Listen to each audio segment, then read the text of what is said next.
আসসালামু আলাইকুম, আমার চ্যানেল কুকিং বাই ইমিতে আপনাদের সবাইকে স্বাগত। আজ তৈরি করে দেখাবো পাঁচটি খুবই সহজ এবং ভীষণ মজার নাস্তার রেসিপি।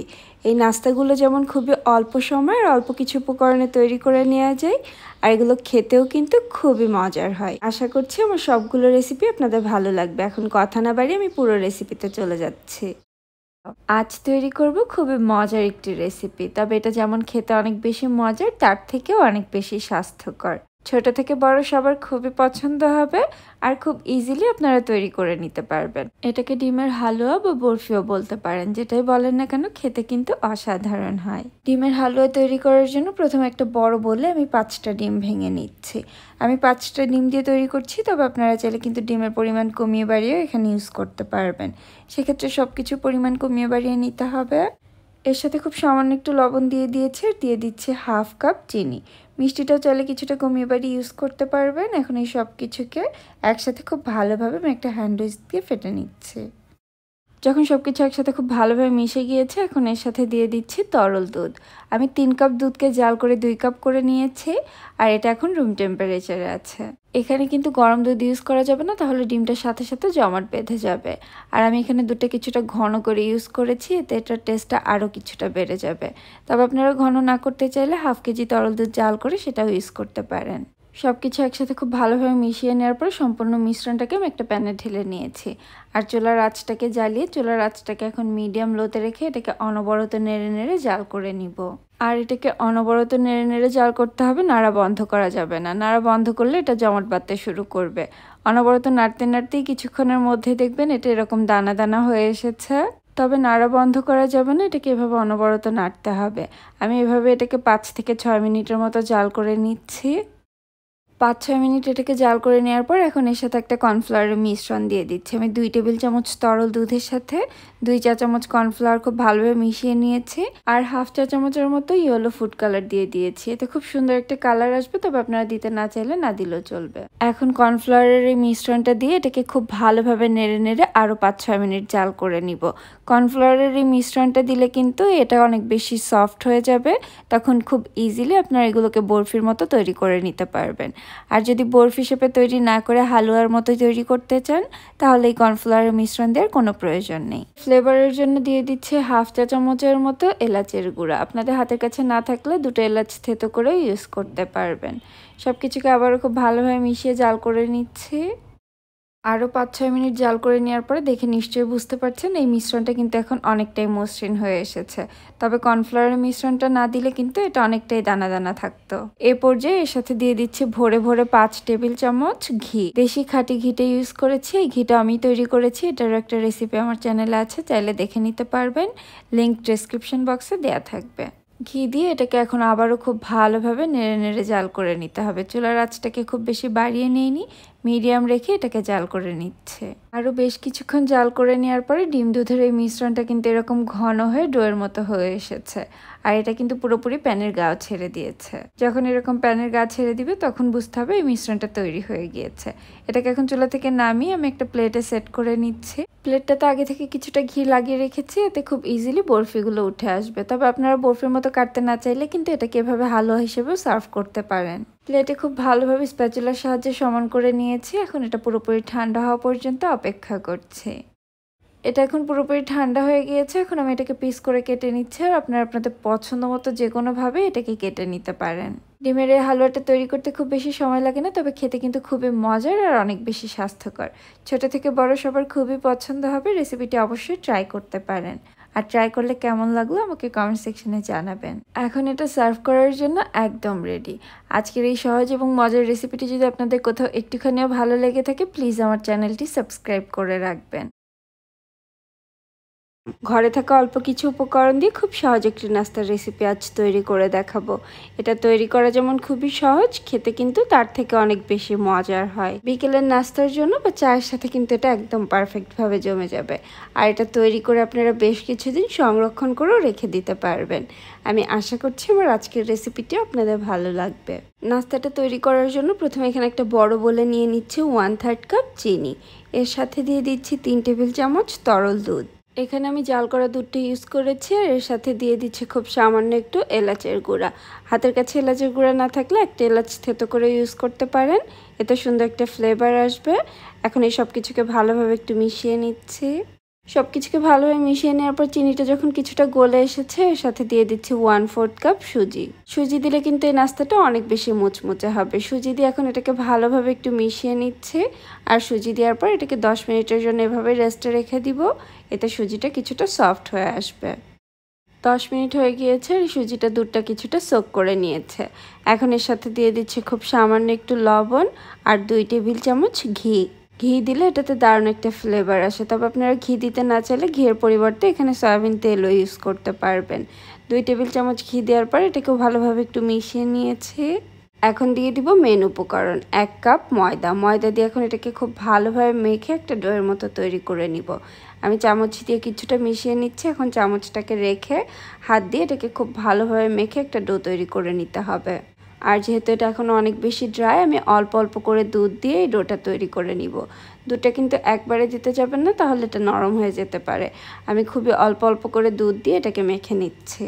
আর মেখে নেওয়ার পরে বলে দিচ্ছি আমার কতটুকু দুধের প্রয়োজন হয়েছে। প্রথমে চিনির সাথে 3 টেবিল চামচ তরল দুধ দিয়েছিলাম আর এখন আমার লেগেছে 2 টেবিল চামচ। ডোটা কিন্তু তৈরি হয়ে গিয়েছে। টোটাল এখানে 5 টেবিল চামচ তরল দুধ ইউজ করেছি, তবে আপনাদের কিছুটা কম বা বেশিও লাগতে পারে। একদম সফট মসৃণ একটা ডো তৈরি হয়ে গিয়েছে। এখন এটা দিয়ে নাস্তাটা তৈরি করে নিব। আমি এখান থেকে অল্প কিছুটা করে পোর্শন নিয়ে নিচ্ছি, হাত দিয়ে একটু গোল করে নিচ্ছি আর একটা কাঁটা চামচের সাহায্যে এটার উপরে ডিজাইন করে নিব। আমি এখানে একটা কাঁটা চামচ নিয়ে নিয়েছি আর আশা করছি দেখে আপনারা বুঝতে পারছেন আমি কিভাবে এটার উপরে ডিজাইন করে নিচ্ছি। বলে বোঝানোর থেকে আসলে দেখে বুঝলেই সেটা বেশি ভালো বুঝে নেওয়া যায়। এই তো একটা তৈরি হয়ে গিয়েছে, আমি আরও একটু তৈরি করে দেখিয়ে দিচ্ছি। একটা কাঁটা চামচের উপরে কিছুটা পোর্শন রেখে সেটাকে হাত দিয়ে একটু চাপ দিলেই কিন্তু এই ডিজাইনটা খুব ইজিলি হয়ে যাবে। তবে আপনারা যদি কোনো ধরনের কোনো ডিজাইন করতে না চান, এগুলোকে হাত দিয়ে গোল করে হালকা একটু চ্যাপটা করে বা যে কোনো শেপেও কিন্তু এগুলোকে তৈরি করে নিতে পারবেন। আমি একইভাবে সবগুলো তৈরি করে নিয়েছি আর এখন এগুলোকে ভেজে নিব। চুলে একটা প্যানে কিছুটা তেল দিয়ে তেলটাকে হালকা গরম করে নিয়েছি। খুব বেশি গরম তেলে এগুলোকে দেওয়া যাবে না, তাহলে খুব দ্রুত কালার চলে আসবে। হালকা গরম তেলে দিয়ে চুলার আঁচটাকে মিডিয়াম লোতে রেখে একটু সময় নিয়ে 2-3 বার উল্টে পাল্টে ভেজে নিতে হবে, তাহলে যেমন খুব সুন্দর একটা কালারও আসবে আর অনেক বেশি মুচমুচেও হবে। আমি এটাকে কয়েকবার উল্টে পাল্টে ভেজে নিয়েছি, খুব সুন্দর একটা কালার চলে এসেছে। এখন এগুলোকে তেল ঝরিয়ে উঠিয়ে নিব আর একইভাবে বাকিগুলোও ভেজে নিব। দেখেই নিশ্চয়ই বুঝতে পেরেছেন কত সহজে নাস্তাটা তৈরি করে নেওয়া যায় আর খেতেও কিন্তু খুবই মজার।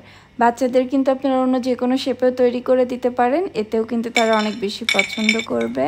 আর শব্দ শুনে নিশ্চয়ই বুঝতে পারছেন এগুলো কতটা মুচমুচে হয়েছে। তৈরি করে কিন্তু অনেক দিন পর্যন্ত সংরক্ষণ করে রাখতে পারবেন।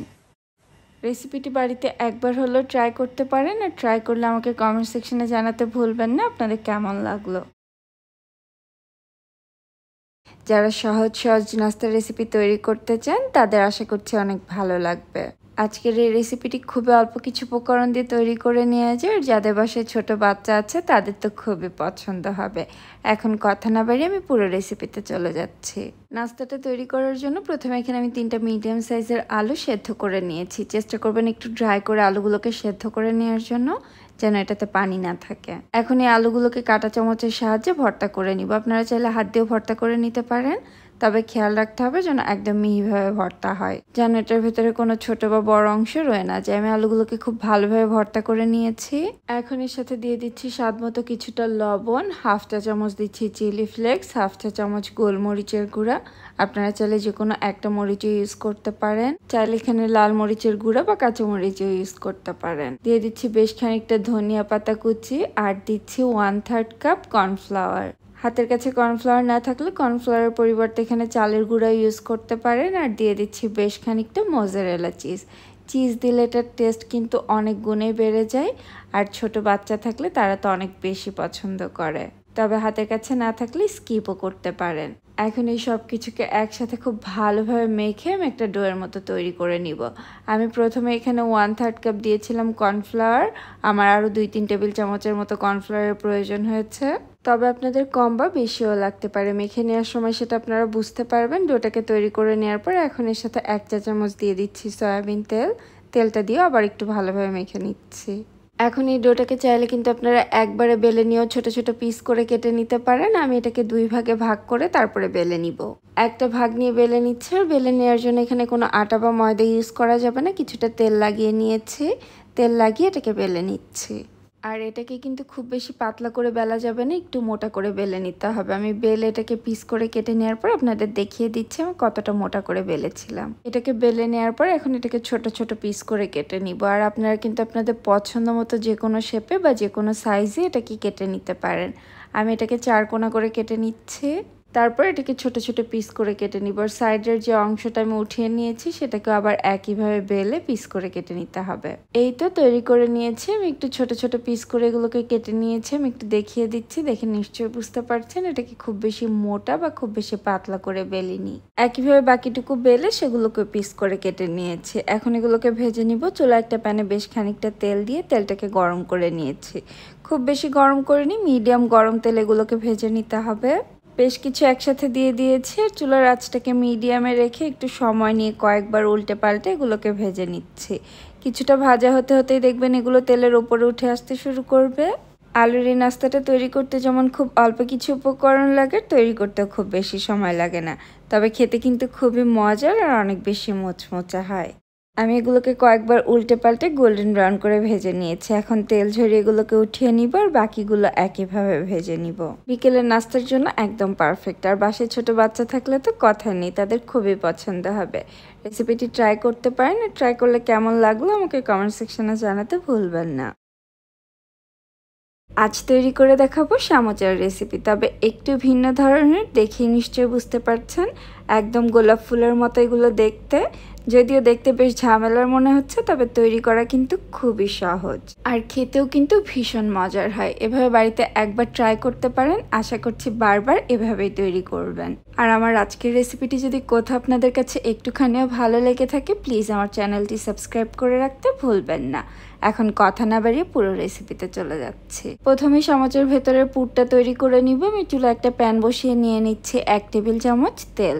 তেলটা হালকা গরম হতে দিয়ে দিচ্ছি 1 চা চামচ আদা কুচি। আপনারা আদা কুচি পছন্দ না করলে এখানে রসুন কুচিও ইউজ করতে পারেন। 2টা মিডিয়াম সাইজের পেঁয়াজ কুচি দিয়েছি আর খুব সামান্য একটু আস্ত জিরা। এখন এটাকে 30-40 সেকেন্ডের মতো একটু ভেজে নিয়েছি। দিয়ে দিচ্ছি 3-4টা কাঁচামরিচ কুচি। ঝালটা আপনারা আপনাদের স্বাদ মতো কমিয়ে বাড়িয়ে এখানে ইউজ করতে পারবেন। স্বাদ মতো দিচ্ছি কিছুটা লবণ, খুব সামান্য একটু দিচ্ছি হলুদের গুঁড়া, 1/2 চা চামচ জিরার গুঁড়া, 1/2 চা চামচ ধনিয়া গুঁড়া। এখন এই সব কিছুকে খুব ভালোভাবে 1-1.5 মিনিটের মতো ভেজে নিচ্ছি। অল্প কিছুক্ষণ ভেজে নেওয়ার পর এখন এর সাথে দিয়ে দিচ্ছি সেদ্ধ আলু। আমি এখানে 3টা মিডিয়াম সাইজের আলু সেদ্ধ করে সেগুলোকে ভালোভাবে ভর্তা করে নিয়েছি। ভালোভাবে ভর্তা করে নিতে হবে যেন এটার ভেতরে আলুর কোনো বড় অংশ রয়ে না যায়। এখন এই সব কিছুকে একসাথে আবার খুব ভালোভাবে নেড়ে মিশিয়ে নিচ্ছে। যেহেতু আলুটা আগে থেকেই সেদ্ধ করে, এটাকে খুব বেশি সময় রান্না করতে হবে না। 2-3 মিনিটের মতো সব কিছুকে খুব ভালোভাবে মিশিয়ে নিলেই কিন্তু এটা তৈরি হয়ে যাবে। এখন দিয়ে দিচ্ছি বেশ খানিকটা ধনিয়া পাতা কুচি, আর ধনিয়া পাতা দিয়েও এটাকে খুব ভালোভাবে মিশিয়ে নিচ্ছি। এই তো চামচের ভেতরে ফিলিংটা কিন্তু তৈরি হয়ে গিয়েছে। এখন এটাকে আমি চুলা থেকে নামিয়ে ঠান্ডা হওয়ার জন্য রেখে দিচ্ছি। এখন একটা ডো তৈরি করে নিব। এখানে একটা বাটিতে নিয়ে নিচ্ছি 1 কাপ আটা। আপনারা চাইলে কিন্তু এখানে ময়দা বা লাল আটাও ইউজ করতে পারেন। স্বাদ মতো কিছুটা লবণ আর 1 চা চামচ দিয়ে দিয়েছি সয়াবিন তেল। এটাকে ভালোভাবে মিশিয়ে নিচ্ছি। এখন রুম টেম্পারেচারে থাকা পানি দিয়ে একটা ডো তৈরি করে নিব। পানিটা একবারে দেওয়া যাবে না, অল্প অল্প করে পানি দিয়ে ডোটা তৈরি করতে হবে, তাহলে পারফেক্ট একটা ডো তৈরি হবে। আমি ডোটা তৈরি করে খুব ভালোভাবে এটাকে 2-3 মিনিটের মতো মুথে নিয়েছি। দেখে নিশ্চয়ই বুঝতে পারছেন ডোটা খুব বেশি নরম বা খুব বেশি শক্ত হয়নি। এখন এখান থেকে অল্প কিছুটা করে পোর্শন নিয়ে নিচ্ছে। যেহেতু আজকে সামোচাগুলো গোলাপ ফুলের মতো তৈরি করব, আমি এখান থেকে ছোট করে পোর্শন নিয়ে সেটাকে বেলে নিব রুটির মতো করে। খুব বেশি মোটা বা খুব বেশি পাতলা নয়, রুটি যেভাবে তৈরি করা হয় সেভাবে এটাকে বেলে নিব, তবে একটু ছোট করে। বেলে নেওয়ার পরে আলুর যে পুরটা তৈরি করেছিলাম সেখান থেকে কিছুটা নিয়ে আমি রুটির মাঝ বরাবর রেখেছি। তারপর আমি আগে থেকে আরেকটা ছোট রুটি বেলে রেখেছিলাম, সেটা এখন এটার ওপরে দিয়ে দিচ্ছি। আমি এভাবে ছোট ছোট করে বেলে নিয়েছি, তবে আপনারা চাইলে কিন্তু একবারে রুটিটাকে বড় করে বেলে সেটাকে কুকি কাটার বা অন্য যে কোনো কিছু দিয়ে এভাবে ছোট ছোট করে কেটেও নিতে পারেন। তবে খেয়াল রাখতে হবে রুটিগুলো যেন মোটামুটি সবগুলো সমান সাইজের হয়। তারপর একটা কাঁটা চামচের সাহায্যে এটাকে খুব ভালোভাবে 4 সাইড থেকে চেপে চেপে লাগিয়ে নিচ্ছে যেন এটা কোনোভাবে খুলে না যায়। এখন একটা ছুরি দিয়ে 4 সাইড থেকে এটাকে অল্প অল্প করে কেটে নিব। এটাকে টোটাল 8টা ভাগে কেটে নিতে হবে। বেশি বা কমও করতে পারেন, তবে 8টা ভাগে কেটে নিলে এই ফুলটা অনেক বেশি সুন্দর হয়। কেটে নেওয়ার পরে 4 সাইডে হালকা করে পানি লাগিয়ে নিচ্ছে, তাহলে যখন ফুলটা তৈরি করব সেটা খুলে যাওয়ার কোনো চান্স থাকবে না। এখন একটা ভাগ উঠিয়ে উপরে লাগিয়ে নিচ্ছে, তারপরে একটা ভাগ ফাঁকা রাখছি, আবার আরেকটা ভাগ উঠিয়ে নিয়ে সেটাকেও লাগিয়ে নিচ্ছে। এভাবে প্রথম 4টা অংশ লাগিয়ে নিচ্ছে, তারপরে আর 4টা লাগিয়ে নিব। আমি বলে বোঝানোর থেকে আশা করছি আপনারা দেখে ভালো বুঝতে পারছেন আমি কিভাবে এই ফুলটা তৈরি করছি। খুবই সহজে কিন্তু তৈরি করে নেওয়া যায়, তবে দেখতে কিন্তু অনেক বেশি ভালো লাগে। এই তো একটা গোলাপ ফুল কিন্তু তৈরি হয়ে গিয়েছে। এখন একইভাবে আমি আরো একটু আপনাদের তৈরি করে দেখিয়ে দিচ্ছি। আগেরটার মতো ঠিক একইভাবে সবকিছু তৈরি করে নিয়েছি, তারপর 4 সাইড থেকে এটাকে কেটে এভাবে ফুলের মতো তৈরি করে নিচ্ছি। আর যেহেতু এই গোলাপ সামোচাগুলোর অনেকগুলো পাপড়ি থাকে, এগুলো দেখতেও যেমন সুন্দর লাগে আর খেতে কিন্তু অনেক বেশি মজার আর মুচমুচে হয়। রেসিপিটি কিন্তু অবশ্যই ট্রাই করতে পারেন। সবগুলো একইভাবে তৈরি করে নেওয়ার পর এখন এগুলোকে ভেজে নিব। চুলা একটা প্যানে কিছুটা তেল দিয়ে তেলটাকে ভালোভাবে গরম করে নিয়েছে। এখন তৈরি করে রাখা গোলাপ সামোচাগুলো দিয়ে দিচ্ছি আর চুলার আঁচটাকে মিডিয়াম লোতে রেখে এগুলোকে ভেজে নিব। একটু সময় নিয়ে ভাজলে এগুলো খেতে কিন্তু অনেক বেশি মুচমুচে হবে। আমি কয়েকবার উল্টে পাল্টে এগুলোকে ভেজে নিচ্ছি। যদি এগুলো ভাজতে খুব বেশি সময় লাগে না, যেহেতু ভেতরের ফিলিংটা আগে থেকেই কুক করা, অল্প সময়ে কিন্তু এগুলো ভাজা হয়ে যায়। আর দেখে নিশ্চয়ই বুঝতে পারছেন ভাজার পরেও কিন্তু এটা ডিজাইনও নষ্ট হয়নি আর কোনো পাপড়ি খুলেও যায়নি। আমার এই গোলাপ সামোচাগুলো কিন্তু ভাজা হয়ে গিয়েছে, দেখে নিশ্চয়ই বুঝতে পারছেন খুব সুন্দর একটা গোল্ডেন ব্রাউন কালার চলে এসেছে। এখন তেল ঝরিয়ে এগুলোকে উঠিয়ে নিচ্ছি, তারপরে গরম গরম সসের সাথে সার্ভ করব। নর্মালভাবে সামোচা তো সবাই তৈরি করে থাকে, এভাবে একবার ট্রাই করতে পারেন। আশা করছি আপনাদেরও অনেক বেশি ভালো লাগবে। আর যদি আপনারা এভাবে ট্রাই করে থাকেন আমাকে কমেন্ট সেকশনে জানাতে ভুলবেন না আপনাদের কেমন লাগলো। প্রতিদিন সকালের নাস্তায় আসলে একঘেয়েমি কোনো কিছু খেতেই ভালো লাগে না। একটু ভিন্ন ধরনের কিছু হলে সবাই খেতেও পছন্দ করে, আর সেটা একঘেয়েমিও হয় না। মাত্র 2টি ডিম আর 1 কাপ আটা থাকলেই কিন্তু খুব সহজে আপনারা এই নাস্তাটা তৈরি করে নিতে পারবেন। এটাকে প্যানকেকও বলতে পারেন। প্যানকেকের মতো হলো, এটা দেখতে কিন্তু বেশ কিউট আর খেতেও খুবই মজার হয়। আশা করছি রেসিপিটা আপনাদের ভালো লাগবে। এখন আর কথা না বাড়িয়ে পুরো রেসিপিতে চলে যাচ্ছি। প্রথমে একটা বড় বলে নিয়ে নিচ্ছি 2টা রুম টেম্পারেচারে থাকা ডিম, দিচ্ছি খুব সামান্য একটু লবণ আর 1/4 কাপ চিনি। মিষ্টিটা চাইলে কিন্তু আপনারা কিছুটা কমিয়ে বাড়িয়ে এখানে ইউজ করতে পারবেন। এখন একটা হ্যান্ড উইস্কের সাহায্যে খুব ভালোভাবে সব কিছুকে মিশিয়ে নিচ্ছি। আমি এখানে হ্যান্ড উইস্ক ইউজ করছি, তবে আপনারা চাইলে কাঁটা চামচ বা যে কোনো চামচের সাহায্যে এটা মিশিয়ে নিতে পারেন। তবে খেয়াল রাখতে হবে চিনিটা যেন পুরোপুরি গলে যায়। চিনিটা যখন পুরোপুরি গলে গিয়েছে, এখন এর সাথে দিয়ে দিচ্ছি 3 টেবিল চামচ সয়াবিন তেল। আপনারা চাইলে কিন্তু এখানে বাটারও ইউজ করতে পারেন, তাতেও কিন্তু টেস্টটা অনেক বেশি ভালো আসবে। তেল দিয়েও খুব ভালোভাবে মিশিয়ে নিয়েছি। এখন এর সাথে দিয়ে দিচ্ছি 3-4 টেবিল চামচের মতো তরল দুধ। দুধটা আগে থেকে জাল করা ছিল, এখন রুম টেম্পারেচারে আছে। আর 1 চা চামচ দিয়েছি ভ্যানিলা এসেন্স। এতে ডিমের গন্ধটা আসবে না, তবে হাতের কাছে ভ্যানিলা এসেন্স না থাকলে এখানে 1 চা চামচ লেবুর রস ইউজ করতে পারেন। আবারও সবকিছুকে একটু মিশিয়ে নিয়েছি। এখন এর সাথে দিয়ে দিব 1 কাপ ময়দা। হাতের কাছে ময়দা না থাকলে এখানে সাদা আটাটা ইউজ করতে পারেন। আর এর সাথে দিয়ে দিয়েছি 2 চা চামচ বেকিং পাউডার। এটাতে বেকিং পাউডারের পরিমাণটা একটু বেশি দিতে হবে। আর শুকনো উপকরণগুলোকে আমি একটু চেলে ইউজ করছি, এতে খুব ইজিলি এটাকে মিশিয়ে নেওয়া যাবে আর এটাতে লাম্পস তৈরি হবে না। এখন হ্যান্ড উইস্কের সাহায্যে আবারও সবকিছুকে খুব ভালোভাবে মিশিয়ে নিচ্ছে। আর আমার এই ব্যাটারটা তৈরি করতে 6 থেকে 7 মিনিটের মতো সময় লেগেছে। ব্যাটারটা তৈরি হয়ে গিয়েছে, কনসিস্টেন্সিটা একটু দেখিয়ে দিচ্ছে। আপনারা দেখে নিশ্চয়ই বুঝতে পারছেন এটা খুব বেশি ঘন বা খুব বেশি পাতলা হয়নি। এখন প্যানকেকগুলো তৈরি করে নিব। চুলা একটা প্যানে খুব সামান্য একটু বাটার ব্রাশ করে নিয়েছি, চাইলে কিন্তু বাটারের পরিবর্তে তেলও ব্রাশ করে নিতে পারেন। প্যানটাকে হালকা গরম করে চুলার আঁচটাকে মিডিয়াম লোতে রেখেছি, খুব বেশি গরম করা যাবে না প্যানটাকে। এখন ব্যাটারটা দিয়ে নিচ্ছি, আমি 1 ডাব্বু করে দিয়ে নিচ্ছি, খুব বেশি বড় করছি না। আর আমার প্যানটা যেহেতু বেশ বড়, আমি 4টা করে প্যানকেক একসাথে দিয়ে নিচ্ছি। আপনারা প্যানের সাইজ বুঝে কম বা বেশি করেও দিয়ে নিতে পারেন। একটু গোল করে এগুলোকে দিয়ে নিয়েছি। এখন এটাকে একটা ঢাকনা দিয়ে ঢেকে দিচ্ছি আর চুলার আঁচটাকে মিডিয়াম লোতে রেখে 2-3 মিনিটের মতো এটাকে কুক করে নিচ্ছি। এগুলো তৈরি করতে কিন্তু একদমই সময় লাগে না, খুবই অল্প সময় এক ব্যাচ করে তৈরি হয়ে যায়। আমি 3 মিনিট পরে ঢাকনাটা উঠিয়ে এগুলোকে উল্টে নিচ্ছি। দেখে নিশ্চয়ই বুঝতে পারছেন কি সুন্দর একটা কালার এসেছে। সবগুলোকে উল্টে নেওয়ার পরে আমি আবার এটাকে ঢাকনা দিয়ে ঢেকে দিচ্ছি আর চুলার আঁচটাকে কিন্তু মোটামুটি লোতেই রেখেছি। ঢাকনা দিয়ে ঢেকে দেওয়ার পর এটাকে আবারও 2-3 মিনিটের মতো কুক করে নিচ্ছে। এই তো আমার প্যানকেকগুলো কিন্তু হয়ে গিয়েছে। এখন এগুলোকে চুলা থেকে উঠিয়ে নিচ্ছে আর একইভাবে বাকি সবগুলো বানিয়ে নিব। দেখে নিশ্চয়ই বুঝতে পারছেন এগুলো দেখতেও কিন্তু খুবই কিউট হয়েছে। আর 1 কাপ আটা আর 2টা ডিম দিয়ে কিন্তু অনেকগুলো প্যানকেক তৈরি করে নেওয়া যায়। আপনারাও রেসিপিটি ট্রাই করতে পারেন বা বাচ্চাদের টিফিনের জন্যও কিন্তু এটা দিয়ে দিতে পারেন। ছোট থেকে বড় সবার খুবই পছন্দ হবে। এখন এগুলোকে গরম গরম সার্ভ করব। উপরে কিছুটা পাউডার চিনি ডাস্ট করে দিচ্ছি, এতে দেখতে অনেক বেশি ভালো লাগবে আর খেতেও ভালো লাগবে। তবে আপনারা পাউডার চিনি দিতে না চাইলে এটাকে বাটার বা মধু দিয়েও সার্ভ করতে পারেন। আমি একটু ভেঙে দেখিয়ে দিচ্ছি এটা কতটা সফট হয়েছে। আর আমার রেসিপিটি যদি কোথাও আপনাদের একটুখানিও ভালো লেগে থাকে, লাইক, কমেন্ট আর সাবস্ক্রাইব করতে ভুলবেন না। আজকের মতো এখানেই বিদায় নিচ্ছি। আবার নতুন কোনো রেসিপি নিয়ে চলে আসবো। সে পর্যন্ত সবাই অনেক বেশি ভালো থাকবেন আর আমাদের জন্য দোয়া করবেন। আল্লাহ হাফেজ।